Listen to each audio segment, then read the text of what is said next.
हमारे पिछले वीडियोस में हमने बात की कि कैसे कोई इंडिविजुअल अपने ह्यूमन राइट्स या कॉन्स्टिट्यूशनल राइट्स को लेकर कोर्ट में रिट पिटीशन या पीआईएल फाइल कर सकता है।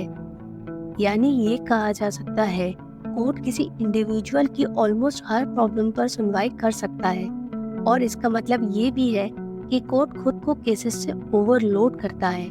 इस वीडियो में हम देखेंगे कि जुडिशरी केसेस लेने से को कैसे रोकती है। थियोरेटिकली जुडिशियल रिस्ट्रेन एक कॉन्सेप्ट है जो जुडिशरी को अपनी पावर यूज करने से रोकता है।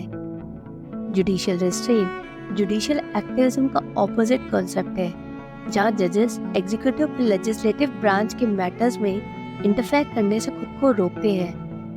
पर किस तरह कोई कोर्ट डिसाइड करता है कि उन्हें किस मैटर पे ओपिनियन देना चाहिए या नहीं। अब जानते हैं जुडिशरी कैसे डिसाइड करती है कि कहाँ जुडिशियल रिस्ट्रेन का यूज करना है और कहाँ नहीं। जुडिशियल रिस्ट्रेन यूज करने के बेसिकली दो मेथड्स हैं। पहला, प्रीसेडेंट, जिसका मतलब है कि अगर कोई आइडेंटिकल केस पहले भी कोर्ट में आया हो एंड प्रीवियस जजेस ने उसमें रिस्ट्रेन का यूज किया हो तो करंट जजेस उसको एज अ रेफरेंस केस लेते हैं और जुडिशियल रिस्ट्रेन का यूज करते हैं। इस प्रोसेस को स्टारे डिसाइसिस भी कहते हैं। दूसरा, जजेस कॉन्स्टिट्यूशन के फ्रेमर्स के पॉइंट ऑफ व्यू, जिसमें जुडिशरी, एग्जीक्यूटिव और लेजिस्लेटिव की पावर्स को अलग अलग रखा गया है। उस सेपरेशन ऑफ पावर को ध्यान में रखकर जुडिशियल रिस्ट्रेन का इस्तेमाल करते हैं। उनका कहना है कि वो उनके काम को रिव्यू तो कर सकते हैं, बट उनको काम कैसे करना चाहिए ये नहीं बता सकते।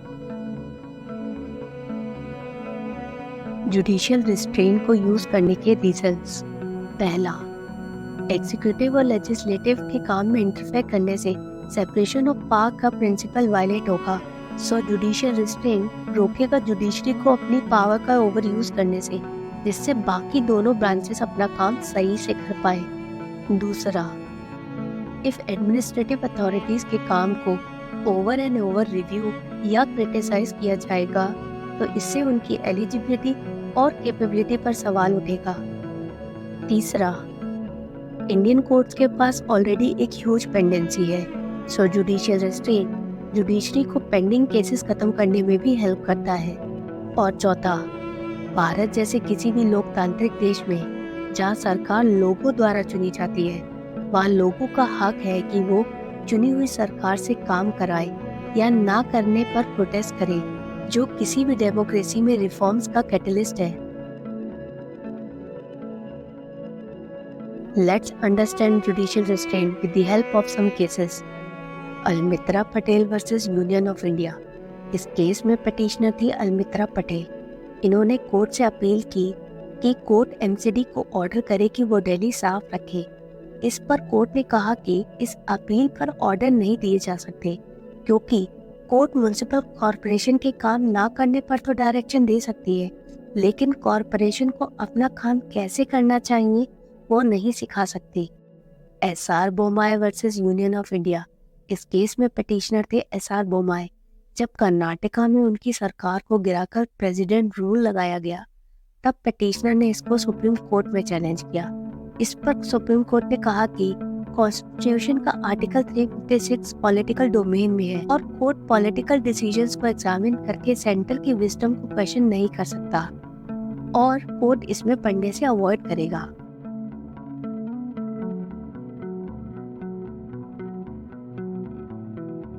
गवर्नमेंट अलग अलग तरह की होती है, जैसे कि monarchy, oligarchy, authoritarian, totalitarian and democracy. लेकिन डेमोक्रेसी बाकी टाइप्स ऑफ गवर्नमेंट से अलग है, क्योंकि डेमोक्रेसी में देश को लोगों द्वारा चुनी हुई सरकार चलाती है, तो लोगों को डेवलपमेंट एंड बेसिक एमिनिटीज से जुड़ी प्रॉब्लम्स लेकर गवर्नमेंट के पास जाना चाहिए, क्योंकि जुडिशरी लॉ नहीं बना सकती, बल्कि इसका काम सिर्फ डिस्प्यूट रिजॉल्व करना और जस्टिस दिलाना है। तो सेपरेशन ऑफ पावर को मेंटेन रखने और देश में डेमोक्रेटिक सिस्टम बनाए रखने के लिए जुडिशियल रिस्ट्रेन का यूज किया जाता है। Let's discuss what is the difference between overreach and restrain. जब जुडिशरी समाज और लोगों को प्रोटेक्ट करने के लिए अपनी जुडिशियल पावर का यूज करता है तो उसको जुडिशियल एक्टिविज्म कहेंगे। लेकिन जब जुडिशरी अपने दायरे से बाहर जाकर लेजिस्लेटिव और एग्जीक्यूटिव के काम में इंटरफेयर करता है, वो जुडिशियल ओवररीच कहलाएगा। ओवररीच को सिंपली जुडिशरी को उसके दायरे से बाहर काम करने को भी कह सकते हैं।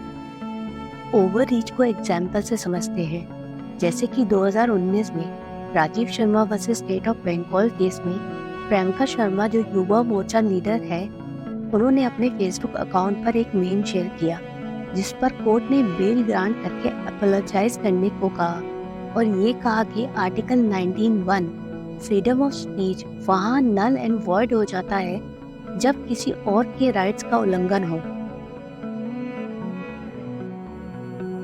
इस वीडियो पर अपने थॉट्स या सजेशंस जरूर कमेंट सेक्शन में शेयर करें। डीप लर्निंग चैनल को सब्सक्राइब करना ना भूलें और अगर वीडियो इन्फॉर्मेटिव लगी हो तो प्लीज लाइक करें and share it with your friends. Thank you for watching.